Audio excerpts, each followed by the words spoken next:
Hello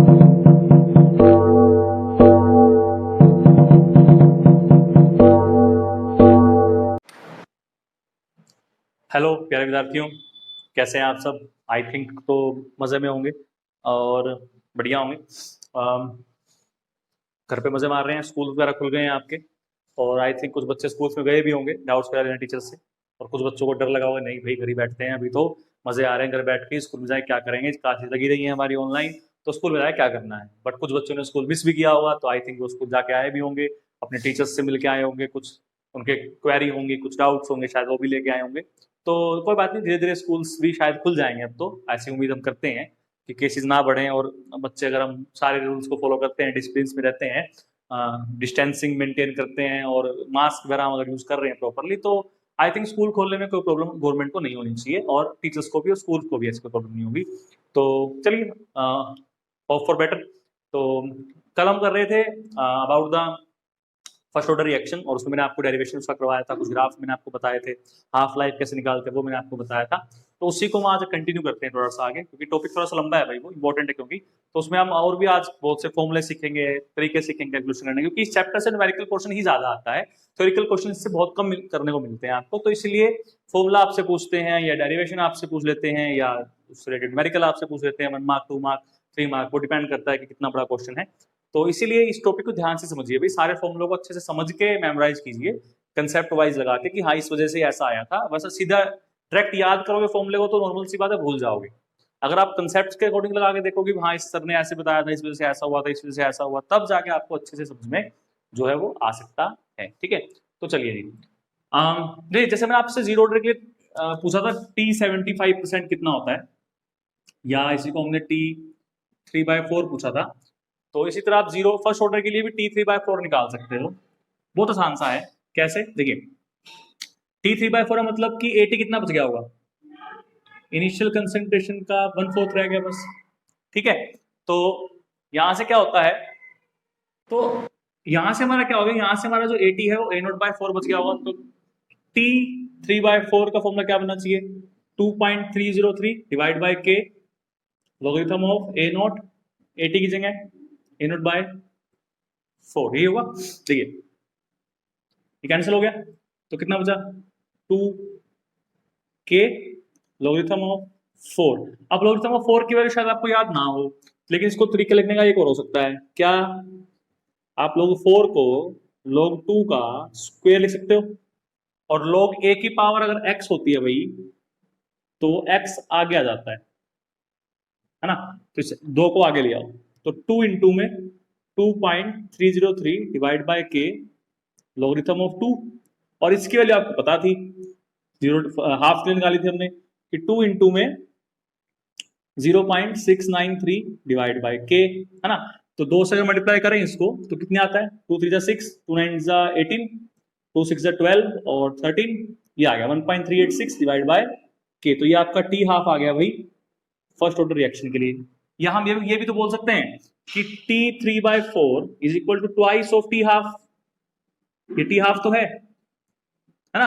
तो आपके पास numerical में कई बार क्या होता है, कुछ न्यूमेरिकल्स में आपको T हाफ दिया होता है और आपसे T3/4 पूछ लेते हैं फर्स्ट ऑर्डर रिएक्शन के लिए, तो उसका फॉर्मूला ये बनता है।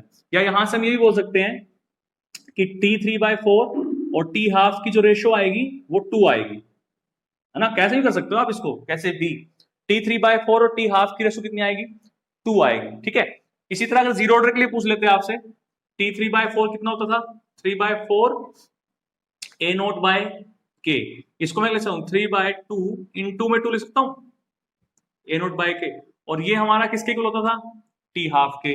तो T3/4 इक्वल टू 3/2, और ये हो गया हमारा इंटू में T हाफ। तो यहां से T3/4 और T हाफ की रेशो कितनी आ गई, 3/2। तो कई बार आपसे रेशो भी पूछ लेते हैं भाई, या हम ये भी बोल सकते हैं कि T3/4 is equal to 1.5 into में T हाफ, है ना। 3/2 कितना होता है, 1.5। तो फर्स्ट ऑर्डर के लिए T3/4 equal to 2 of T हाफ, और जीरो ऑर्डर के लिए T3/4 is equal to 1.5 into में T हाफ।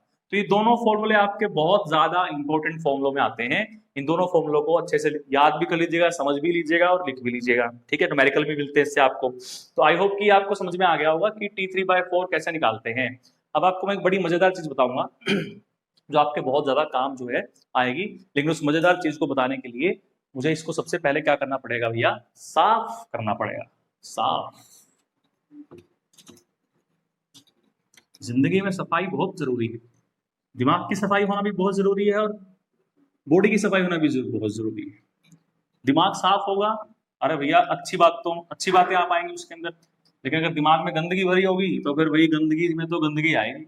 जहां लोग कूड़ा डालते हैं ना तो वहां कूड़ा ही डरने लग जाता है। लेकिन अगर उस जगह को साफ करके वहां पर हम फूल उगा देना तो फिर वहां पर फूल ही उगेंगे। वही बात आपके दिमाग के साथ भी है, दिमाग में गंदगी भरी होगी तो गंदगी आएगी फिर वहां पे हर जगह से, फिर सभी गंदगी डालेंगे वहां पे।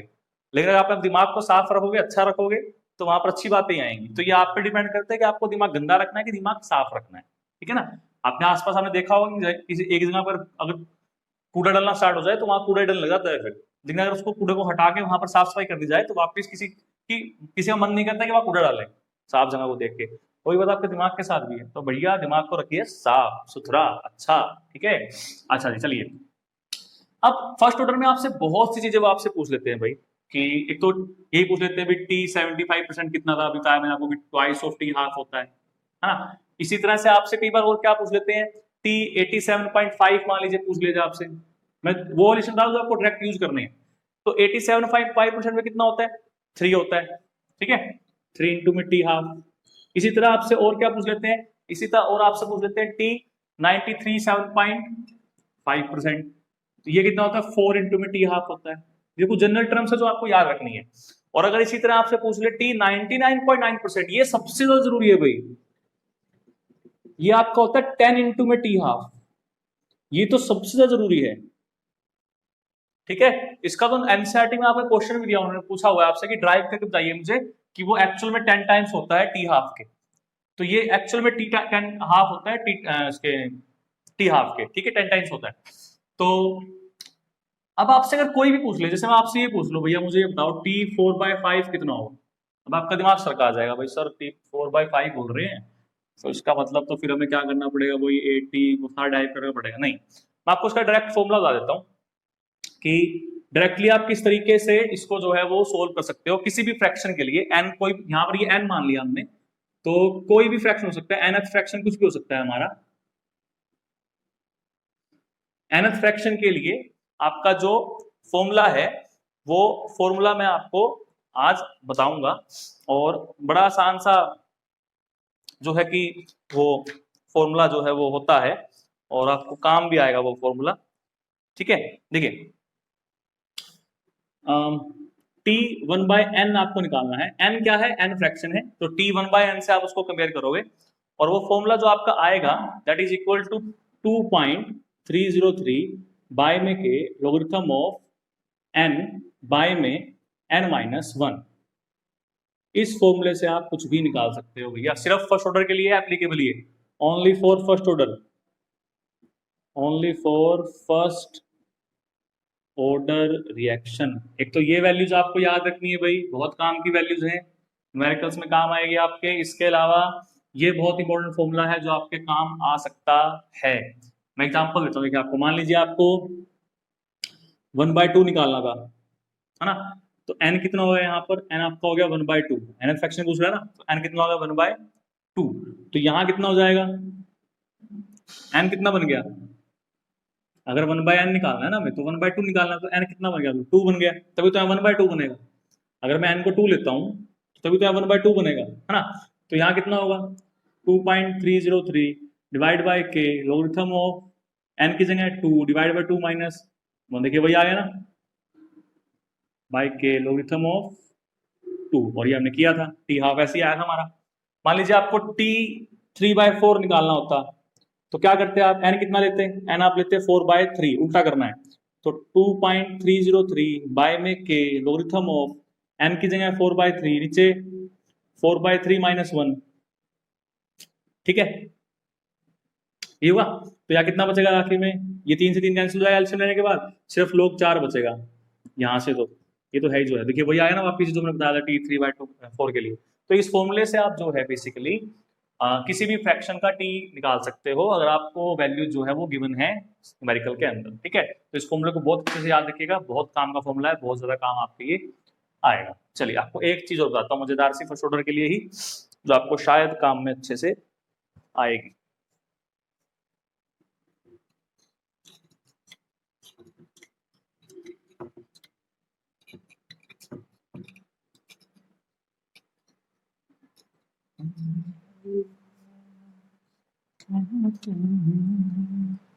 देखिए भाई,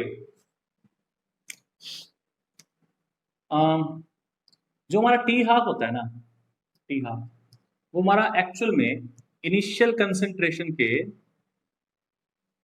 इस फॉर्मूले को फॉलो करता है, ठीक है, इस फॉर्मूले को फॉलो करता है, ठीक है, सॉरी n-, इस फॉर्मूले को फॉलो करता है, ठीक है। अगर आप जीरो ऑर्डर की वैल्यू पुट करते हो, देखिए यहाँ जीरो पुट कर दीजिए, n क्या हमारा यहाँ पर ऑर्डर है, ठीक है। अगर आप यहाँ जीरो पुट करते हो, टी हाफ हमारा किसके प्रोपोर्शनल आ रहा था, ए नोट के, जीरो ऑर्डर के लिए।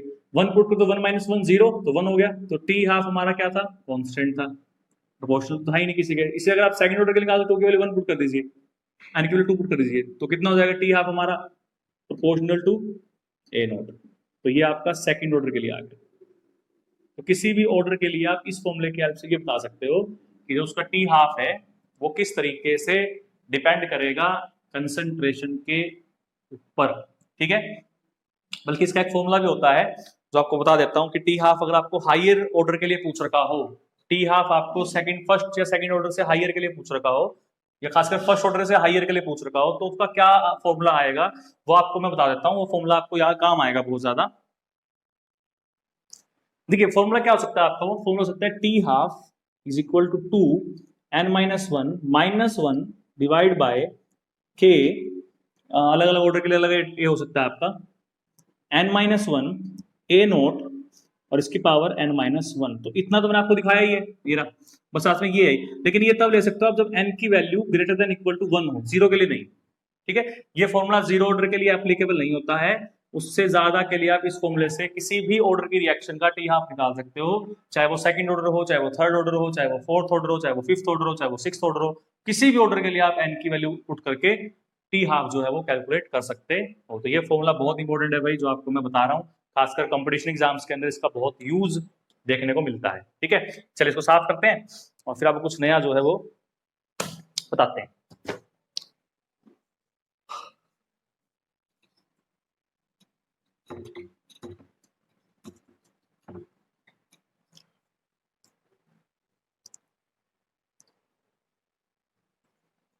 देखिए भाई, आपको मैं एग्जांपल से सुनाने की कोशिश करता हूँ, एक शायद आपको उससे समझ में आ जाए। मान लीजिए मेरे पास कोई रिएक्टेंट था, ए मान लेते हैं, कोई रिएक्टेंट था, उसकी स्टार्टिंग में बिल्कुल जब टाइम टी जीरो था, उस टाइम के पे इसका अमाउंट जो था वो 100 ml मोल पर लीटर था, ठीक है, 100 मोल पर लीटर था। उसके बाद जब टाइम टी हाफ हो गया, मतलब टी हाफ का मतलब क्या है कि इस कंसंट्रेशन का आधा रह गया होगा, तो 100/2 रह गया होगा, मतलब 50 रह गया होगा, ठीक है। अब अगर मान लो कि ये इनिशियल है, अगर मैं मान लो अब ये इनिशियल है, तो इसका जो हाफ लाइफ आएगा वो क्या आएगा कि जब ये आधी रह गई होगी, यानी 25, है ना। अब अगर मैं इसको इनिशियल मान लूं तो नया हाफ लाइफ कितना बन सकता है, 25/2, 12.5, है ना। तो ये कौन सा हाफ लाइफ हो गया, फर्स्ट, ये सेकंड, ये थर्ड, ऐसे ही फोर्थ, फिफ्थ, सिक्स। इनिशियल हम 100 लेके चले थे, लेकिन उसके बाद हर बार हम हाफ लाइफ कैलकुलेट कर सकते हैं। तो क्वेश्चन आपसे ये आता है कि मान लीजिए 10 हाफ लाइफ हो चुकी हैं या 5 हो चुके हैं मान लीजिए, तो 5 हाफ लाइफ के बाद, 5 हाफ लाइफ के बाद कितना अमाउंट जो है वो बच गया होगा हमारे रिएक्टेंट का, वो आपसे पूछते हैं क्वेश्चन के अंदर। तो उसका फॉर्मूला आपको पता होना चाहिए। अगर आप ध्यान से देखो तो यहां पर ये इसका हाफ हो गया, अगर मैं 100 को 4 से डिवाइड कर देता तो ही 25 आता। यहाँ मैंने 50 को 2 से किया ना, 100 को अगर मैं 4 से कर दूं तो 25 आ जाएगा। इसी तरह अगर मैं 100 को 8 से डिवाइड कर देता तो 12.5 आता, है ना। ध्यान से देखो, 4 को मैं क्या लिख सकता हूं, 2 का स्क्वायर, 8 को मैं क्या लिख सकता हूं, 2 का क्यूब, है ना। देखो फर्स्ट हाफ लाइफ में 2 की पावर 1, सेकेंड हाफ लाइफ में 2 की पावर 2, थर्ड हाफ लाइफ में 2 की पावर 3। तो एन हाफ लाइफ में जो अमाउंट रिएक्टेंट का बचेगा, अमाउंट ऑफ रिएक्टेंट जो लेफ्ट हुआ वो कितना बचा, इनिशियल कंसेंट्रेशन की पावर 2 को डिवाइड कर दो 2 से और एन उसकी पावर दे दो, बस ये फॉर्मूला आपको मुझे समझाना था। ठीक है, समझ में आ गया। क्वेश्चन आपसे पूछ लेते हैं भाई कि कितना अमाउंट रिएक्टेंट का बचा होगा after 10 half life, 5 half life, 3 half life. तो एन की वैल्यू पुट कीजिए, इनिशियल कंसेंट्रेशन की वैल्यू पुट कीजिए, आपको उसका फॉर्मूला जो है वो मिल जाएगा। ठीक है, तो एक ये फॉर्मूला आपको ध्यान में रखना है कि किसी भी रिएक्टेंट का अमाउंट आप कैसे कैलकुलेट कर सकते हो आफ्टर एन हाफ लाइफ के बाद। ठीक है, चलिए अब मैंने आपसे एक बात कही थी पिछली वीडियो में कि जो हमारी फर्स्ट ऑर्डर रिएक्शन होती है, फर्स्ट ऑर्डर रिएक्शन हमारी कभी भी कंप्लीट नहीं होती है, 100% कंप्लीट नहीं होती है। तो वहां पर हम टी 100% निकालने की बजाय एवरेज लाइफ निकालते हैं। क्या निकालते हैं,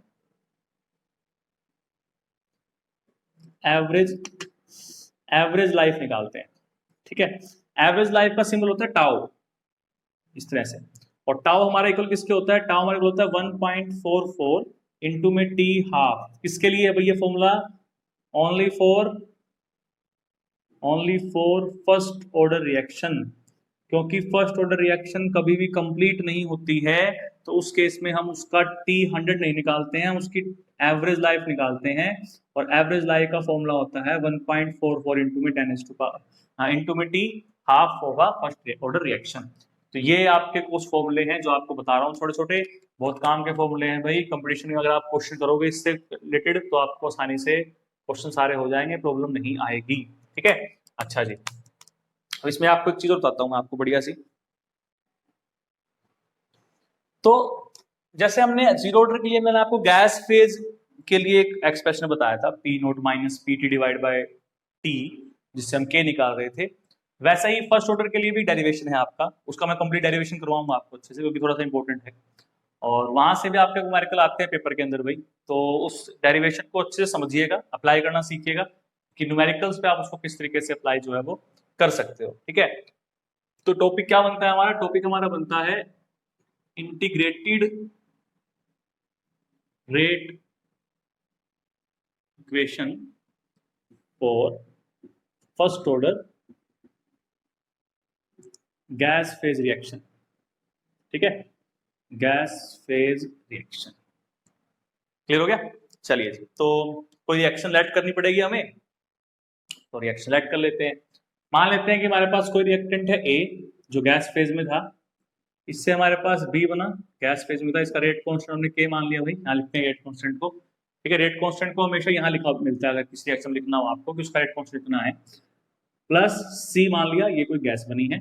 ठीक है, ओके। उसके बाद हम ये बोलते थे कि भाई अगर टाइम टी जीरो था, स्टार्टिंग में बताता हूँ आपको, तो इस टाइम पे सपोज प्रेशर होगा, इसको हमने पी नोट मान लिया, गैस का प्रेशर होगा। ठीक है, अब ये तो बने नहीं होंगे उस टाइम पे, क्योंकि रिएक्शन तो तब तक हुई नहीं थी। तो इसका अगर ये बनी नहीं है गैस, तो कोई प्रेशर इसका भी नहीं होगा और कोई प्रेशर इसका भी नहीं होगा। ठीक है, अब आफ्टर टाइम टी, कुछ टाइम टी हो चुका है, अब ये भी बन चुके, ये भी बन चुके, ये तो कुछ कुछ ये भी बचा हुआ होगा, तो प्रेशर अब इसकी वजह से भी होगा, इसकी वजह से भी होगा, इसकी वजह से भी होगा। एक खास बात ये होती है भाई कि जो प्रेशर होता है वो नंबर ऑफ मोल के प्रोपोर्शनल होता है। तो अगर मैं यहां से अगर देखूं ध्यान से, तो अगर मैं कह रहा हूँ ये 1 मोल है, ये भी 1 है, ये भी 1 है, तो जितना प्रेशर इसका, जितना यहाँ से कम होगा प्रेशर, उतना ही इसका बढ़ेगा। 1 मोल से 1 मोल बन रहा है ना, तो अगर पी नोट में से मैं एक्स प्रेशर को माइनस कर देता हूँ, ये प्रेशर घट गया, इसका गैस कम हो गई, 1 मोल से कम हो गई ना, ये तो तब थी जब पूरी यही थी। अब इसका कुछ अमाउंट कम हो गया होगा, तो ये कम हो गया तो ये प्रेशर भी कम हो गया, ये बनी है तो यहाँ कुछ प्रेशर बढ़ा होगा। कितना बड़ा होगा, 1 मोल से 1 मोल भी बन रहा है, तो प्रेशर भी इतना ही बना होगा और ये भी इतना बना होगा। मान लो यहाँ हाफ होता तो यहाँ पर आप हाफ कर देते, यहाँ पर मान लीजिए 3/2 होता तो यहाँ 3/2 कर देते, यहाँ मान लीजिए 2 होता तो यहाँ आप 2 कर देते। ठीक है, लेकिन क्योंकि हम यहाँ फिलहाल 1 मान के चल रहे हैं, तो इसलिए हम यहाँ भी क्या ले रहे हैं, सिर्फ एक्स ले रहे हैं। यही चीज आपको समझनी है भाई, बस यही आपको सारा समझना है कि यहाँ नंबर क्या लेने हैं, वो यहाँ जो नंबर ऑफ मोल लिखे हो वही आपको लिखने हैं, माइनस आपको इतना ही करना है हमेशा। ठीक है, इस पर कोई फर्क नहीं पड़ता कि यहाँ कितना नंबर ले रहे हैं, यहाँ कितना मोल है उसके हिसाब से आपको माइनस करना है, ठीक है। चलिए जी, तो टोटल प्रेशर अब कितना है कंटेनर में, इसका प्रेशर भी होगा, इसका प्रेशर भी होगा और इसका प्रेशर भी होगा। तो पीटी हमारे पास कितना आ गया, पी नोट प्लस एक्स आ गया। अब जो एक्स है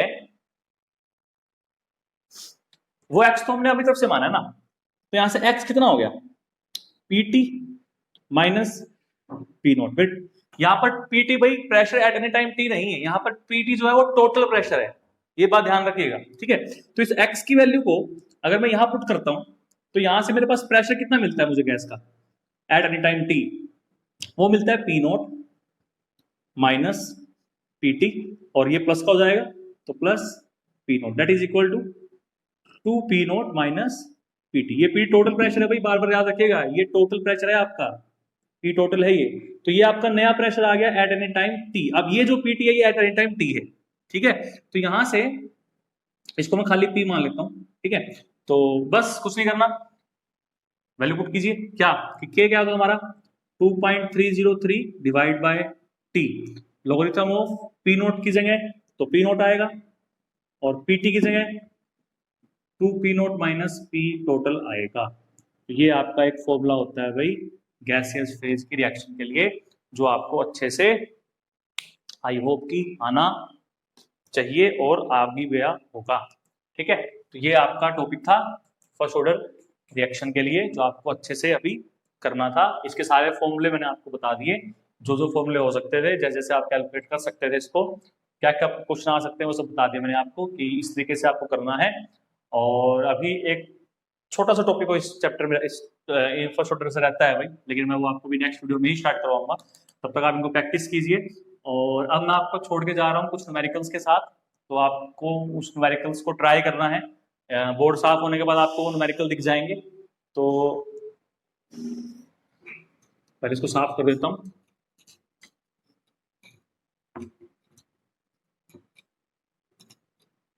ठीक है।